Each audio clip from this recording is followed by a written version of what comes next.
Anna bajellee yaadu wanni waliin qabnu garaagarummaa akkaataa adeemsa siyaasaa saba keenyaatti biyya keenya irratti garaagarummaa qabna malee wanni dhuunfaan wal qabatee hin jiru. Eenyu bakka bu'a kan jiru kana keessa dhiisi guute Oromoo biraa dhiisaati bilisigan nama kana keessa namni isarra wayyaa bulchuu danda'u hedduu jira. Kaayinoo waan hin beekaa bara. Maqaa wanda kalam godhanii bulchan malee namni jira. Yaadni abalu yoo bakka sanii ka'e eenyu biyya bulcha jiru sun hin ta'u.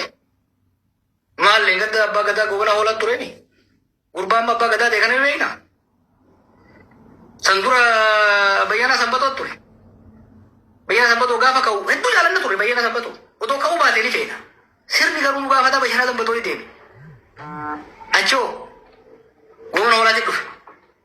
Achoo gogonaa hoolaa ni deeme. Gurbaan barfee amma ka'uu yaadadhu. Abbaa gadaa barfee kana gurbaan lee jiruuni abbaa gadaa barfee kana amma qallee hin beeku. Dargaggeessa waan ta'eef gurbaa jedhaani. Warra umurii kiyyaati.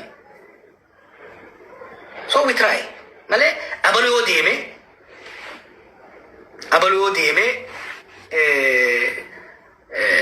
Oromoon nama hogganu Itoophiyaan nama hogganu hin qabu wanni jedhu kuni faafa waan akkanaan jeenaa guute namni ni.